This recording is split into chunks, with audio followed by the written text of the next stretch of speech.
Yo,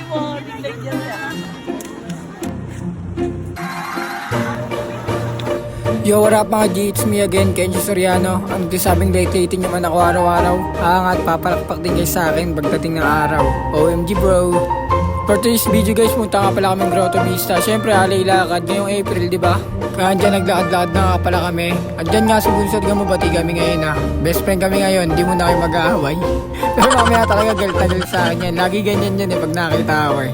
I don't know why, di ko alam kung bakit ganyan lagi yan. Boying bawi? O siya, alas 8 pa nga lang pala, gumayak na kami. Ay este kami pala nauna sila dito yung nanterlong namin.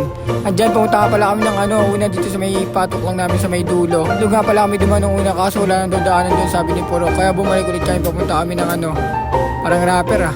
Yun sana din ako nalungkot, OMG bro. O siya, naglakad nga pala kami ng Golden Valley. Diyan kami naglakad sa may naglakad na naman. Puro lakad na lang ah. Ayaw nga pala, alay lakad pala to. Sorry ah. Basta doon kami dumaan sa may tulay na bakal kasi mas malapit daw doon. At dyan, di kami nakita nyo na sobrang dilim. Nandiyan na pala kami dyan sa may Bulacan. Nagpas na kami ng na naman. Nagpas na pala kami sa may pabahay sa mga Muslim. At dyan, nandiyan na kami. Malapit na kami sa grotto dyan. Saka pala guys, noong April ito pa itong video na to ngayon ko lang na-edit. Ngayon ko lang pala na voice record. Kapong ko ba ito na-edit ngayon ko lang binoise record. Kasi tinamad ako kahapon kasi nag-inom kami. Mahal na araw nag-inom ng kasalanan yun eh. Sabagay kanya-kanya paniniwala daw pero pumunta kami ng alay lakad baka naman nabukasan. Ay nauna pala yung namin alay lakad kaysa inom. Pagka-uwi lang rin yata okay nabukasan mga ganun. Basta andun na pala kami niyan. Marami nga palang nakakalala rin sa akin dyan. Marami. Kala mo sikat eh. Sikat charm. At andyan nagtayo nga pala kami ng tent. Parang nature trip yan. Yun sana dun ako nalungkot. OMG bro.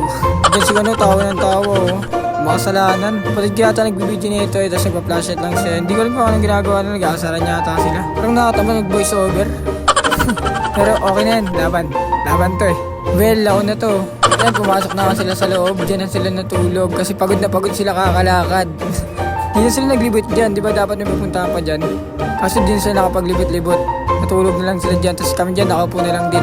Sila, yung mga kapatid ko nga, umikot-ikot pa sila doon, inikot-ikot nila lahat. Sorry guys, yung ganda yung voice over ko Parang tinatamad kasi ako eh. Basta gusto ko kasi yung kunyari kinabukasan binidyo ako. Tapos kinabukasan ko rin siya gagawin ng voice record. Parang alam ko pa yung mga nangyayari, mga ganap, ganun. Kasi ngayon parang nakakalimutan ko na ganun. Kaya pasensya na tao lang to, nagkakamali rin. O siya, simahan ko nga rin pala yung mga kapatid yan para mag-ikot-ikot din. At dyan, nag-video rin ako, konting dasal din para sa mga kasalanan namin. At dyan, di ba napakabilis namin naligot? Siyempre, uwian na. Nagtiklop-tiklop na kami. Mga alas 3 na madaling araw. Siguro nakauwi kami ng mga alas 5, ganun o kaya 4. Kasi sobrang talaga, sobrang layo. Parawi talaga. Tapos dito guys, habang naglalakad kami, sobrang dami kayong tao guys. Siguro kung nandito kayo kapag nakita nyo, sobrang dami talagang tao. Pero napakalawak rin ito. Sobrang dilim nga lang ganun. Buti nga kahit napakaraming tao, hindi siya mainit. Sobrang lamig sa loob, sobrang lamig talaga. Kala mo nasa Baguio kayo. Sana doon ako nalungkot. OMG bro. Dito sa video na to, pauwi na nga pala kami yan. Bumili rin ako ng tato. Temporary tato lang pala to. Ayaw ko muna magtotoong tato. Sana yan. Hinintay lang namin sa mga mag-CR dun kanina kasi sa may loob ng grotto. Sobrang daming tao, sobrang haba ng pila. Yung mga babae matatagal umiyin, di ba? Pag lalaki, pasok ka agad dun, pwede ka na makahihin. O siya, babawi ako next video. Gagaling ko na mag-voice over. Pasensya na guys, dito na kami sa bahay, nakawin na kami. Maraming salamat sa panonood. Bye-bye! Yun sana dun ako nalungkot, OMG bro.